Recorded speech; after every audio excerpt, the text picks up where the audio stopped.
Pattern था वही बिहार में पैटर्न किया गया है, क्या कहना? देखिए, हम तो वहां चुनाव लड़े नहीं है, हमारी सहयोगी कांग्रेस पार्टी ने चुनाव लड़ा है। राहुल गांधी जी ने कहा है कि हम चिंतन करेंगे, कहां कमजोर पड़ गए, कैसे जनता के नब्ज को नहीं पकड़ पाए, उसको हम देखेंगे। देखिए, अब चुनाव बीत गया है, जो जीता वही सिकंदर होता है राजनीति में, लोकतंत्र में। हम सबसे पहले तो एनडीए को बधाई देते हैं कि एनडीए ने इतनी प्रचंड बहुमत की वहां पर विजय प्राप्त की है, और साथ ही साथ अपने सहयोगियों को कि हम कहेंगे, खास करके कांग्रेस को, कि अब आपको बहुत बड़ा एक रिफॉर्म अपने अंदर लाना पड़ेगा। आप इस देश की सबसे पुरानी पार्टी हैं, आप इस देश के आजादी के लिए लड़ाई लड़ चुके हैं। आप निरंतर अगर चुनाव हार रहे हैं तो कहीं न कहीं कमी है। चुनाव बांटने की प्रक्रिया हो और चाहे प्रचार सभाओं की समन्वय हो, हर जगह कहीं न कहीं कांग्रेस पार्टी के सहयोगी और कांग्रेस के बीच में समन्वय की कमी दिखती है। हमने महाराष्ट्र में 2024 के विधानसभा में देखा कि हम बार बार कहते रह गए कि उद्धव ठाकरे जी का चेहरा मुख्यमंत्री जी के लिए घोषित करिए। नाना पटोले जी अध्यक्ष थे, उन्होंने नहीं किया। अखिलेश यादव जी उत्तर प्रदेश में कांग्रेस पार्टी के साथ जब समन्वय बनाते हैं तो कहीं न कहीं वो असफल होते हैं। पश्चिम बंगाल में ममता दीदी कोशिश करती है, लेकिन कांग्रेस और टीएमसी साथ नहीं आते। आरजेडी और कांग्रेस का हाल अभी आपने बिहार में देखा है। झारखंड में आपने देखा होगा कि हेमंत सोरेन जी की पार्टी और कांग्रेस के बीच में आते समय समय पर मतभेद निकल कर आते हैं। तमिलनाडु में आपने देखा होगा डीएमके और कांग्रेस के समय समय पर मतभेद आते हैं।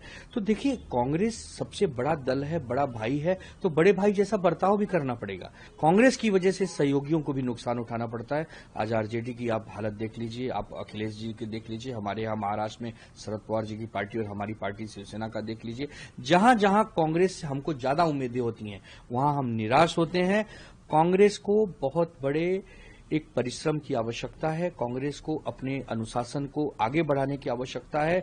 जो पंडित जवाहरलाल नेहरू जी और इंदिरा गांधी जी और राजीव गांधी जी की लेगेसी है, उसको राहुल गांधी जी आगे ले तो जाना चाहते हैं, लेकिन कांग्रेस की जो काम करने की स्टाइल है उससे देश कहीं न कहीं निराश है, विश्वास नहीं कर पा रही है। इसीलिए कांग्रेस का पराभव हो रहा है। हम उनके मित्र हैं, हम सहयोगी हैं, हम उनको आईना दिखा सकते हैं, उनको सलाह दे सकते हैं। करना तो कांग्रेस को पड़ेगा। ये लोग बहाना हर चीज में पहले से ही तलाशने लगते हैं। आप बताइए, एक पार्टी जो इतनी अराजकता की सोच रखती हो, उनसे आप क्या उम्मीद कर सकते हैं? जिस तरीके से कल इनके द्वारा बयान दिए गए कि भारत में भी नेपाल, बांग्लादेश, श्रीलंका जैसा माहौल बना दिया जाएगा। कांग्रेस के वरिष्ठ नेता राहुल गांधी जी बार बार ये बात कहते रहते हैं कि जेनजी को देखना चाहिए, उनको भूमिका अपनी निभानी चाहिए। ये प्रोवोक करने वाली राजनीति, कम से कम बिहारियों के संस्कारों में ये बातें नहीं हैं। तो ऐसे में हर बात पे बहाना ढूंढ लेना, अफसरों को दोष देने लगना, ईवीएम को दोष देने लगना, एसआईआर के ऊपर ये लोग ठीकरा फोड़ने का प्रयास करते हैं। आप बहाना ढूंढने में जितना समय ये लोग लगाते हैं, अगर उसका 10% समय भी अपने आंकलन पे लगा दें, अपने ऊपर मंथन पे लगा दें, तो संभवतः कांग्रेस कुछ बेटर करने लग जाएगी या राजद का इतना बुरा हाल नहीं होगा। मैं दोबारा दोहराता हूं, 2010 जैसा हर्ष राजद का 2015 में भी होता, अगर मुख्यमंत्री नीतीश कुमार जी का इनको साथ नहीं मिला होता। 2020 में भी होता, अगर मैं उस वक्त एनडीए गठबंधन के साथ मिलकर मैं चुनाव लड़ा होता। आज जैसे ही पहला मौका मिला, पोल खुल के साथ सामने आ गई, पता चल गया लोगों को कि सही मायनों में जनता इनके ऊपर कितना विश्वास करती है। देखिए, बिहारी कभी भी ना व्यक्तिगत टिप्पणी या मर्यादा से नीचे जाकर टिप्पणियां कोई बिहारी बर्दाश्त नहीं करता। भले वो मुख्यमंत्री जी की सेहत को लेकर कही गई हों, भले वो प्रधानमंत्री जी की मां को लेकर कही गई हों, भले पहले चौकीदार चोर है अब वोट चोरी कह के कही गई हों, या किसी भी मंच पे वो नाचने लगेंगे वोटों के लिए, ये तमाम बातें बिहारी संस्कारों में नहीं हैं।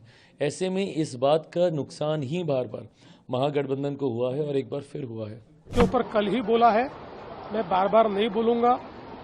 मैंने कल ही बता दिया है कि वो जब तक आत्म परीक्षण नहीं करेंगे वो मट्टी में ही जाएंगे, मट्टी पलीती होगी। अजित पवार यांनी अमित शहाची भेट घेतली, पवार प्रकरण काही चर्चा होऊ शकते? मला वाटत मैं छोटी मुंह बड़ी बात बोल रहा हूं। राहुल गांधी को तो बहुत बड़ा अवसर मिला है कि इस देश के विपक्ष के नेता हैं, लेकिन राहुल गांधी जी, आप अपने अंतरात्मा को झांकिए।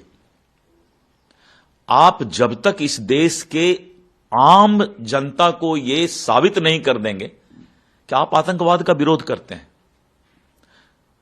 आप देश विरोधी ताकत का विरोध करते हैं, आप उग्रवाद का विरोध करते हैं, राहुल गांधी इस देश के आम मतदाता के दिल में तब तक नहीं जाएगा जब तक वो खुलकर राष्ट्रवाद की बात नहीं करे।